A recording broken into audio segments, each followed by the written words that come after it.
Salam, selamat pagi saudara-saudaraku dimanapun saudara berada. Saya kembali menyapa saudara-saudara. Semoga kita semua dalam lindungan Tuhan.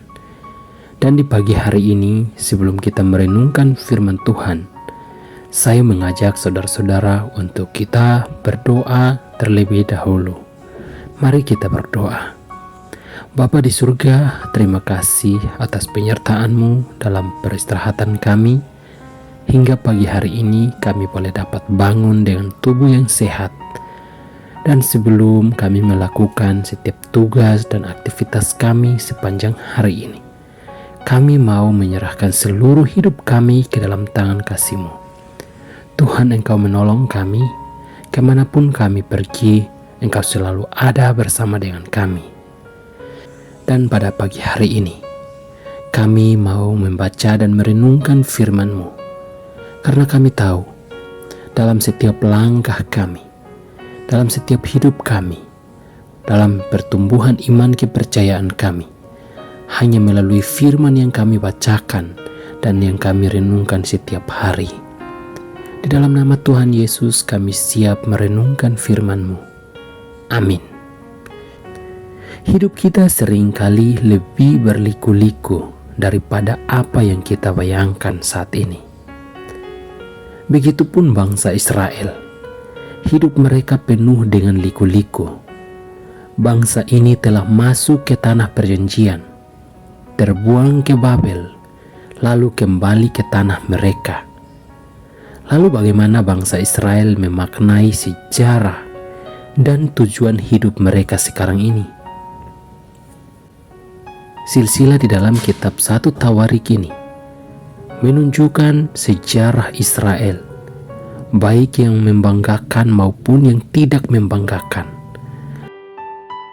Saudara-saudara, bacaan firman Tuhan kita pagi hari ini dalam 1 Tawarik pasal 1 ayat 34 sampai 54. Di sana kita melihat dengan jelas bagaimana sejarah Israel sampai pada keturunan Esau dan yang akan mengantarkan kita kepada raja-raja Edom. Silsilah yang dicatat penulis kitab Tawarik ini dimulai dari keturunan Adam. Seperti yang kita lihat, Adam dan Hawa terlempar keluar dari Taman Eden. Dan begitupun bangsa Israel terlempar keluar ke pembuangan Babel. Setelah itu, kita sendiri melihat bagaimana garis keturunan yang panjang dari Adam ke Abraham hingga Esau dan keturunannya, yang pada akhirnya menjadi bangsa Edom atau bangsa yang sangat besar. Ini menunjukkan bahwa jalan kehidupan seringkali lebih sangat berliku-liku daripada apa yang kita inginkan.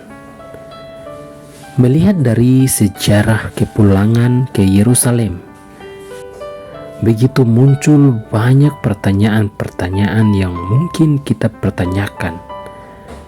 Bagaimanakah janji Tuhan yang diberikan sebelum masa pembuangan itu? Apakah mereka adalah umat Tuhan yang benar? Ataukah yang sering kita pertanyakan, benarkah Tuhan menyertai bangsa Israel dan keturunan mereka? Namun dari silsilah ini, kita dapat gambaran bahwa begitu besar kasih Allah terhadap bangsa Israel, baik itu dalam kerajaan Daud, dan juga mengingat setiap liku-liku tuntunan Tuhan dalam kehidupan perjalanan bangsa Israel, termasuk Esau, Saul, dan raja-raja Edom. Dari silsilah itulah kita dapat melihat bahwa Allah tidak meninggalkan Israel. Maka pada pagi hari ini pun kita dapat melihat begitu besar penyertaan Allah dalam setiap jalan kehidupan kita. Memang sangat kita dilemahkan dengan setiap situasi yang ada, yang seringkali kita hadapi. Mungkin karena situasi ekonomi, atau kehilangan pekerjaan, ataupun kehilangan orang yang sangat kita cintai. Itu yang akan menyadarkan kita untuk kita memeriksa hubungan pribadi kita dengan Tuhan. Memang di dalam jalan kehidupan kita sendiri, kita tidak mengetahui apa yang akan kita hadapi di hari-hari kemudian. Begitupun rencana Tuhan, tidak kita ketahui apa yang akan terjadi dalam hidup kita.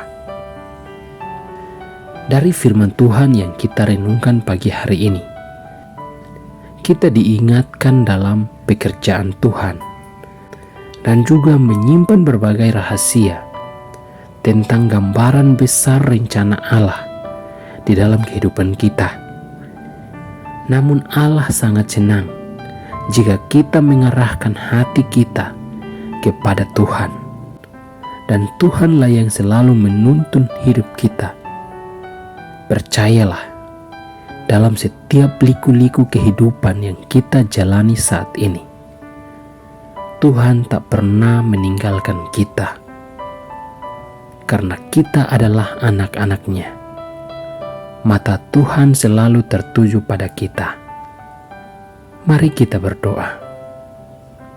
Terima kasih buat firman Tuhan yang sudah kami renungkan pagi hari ini.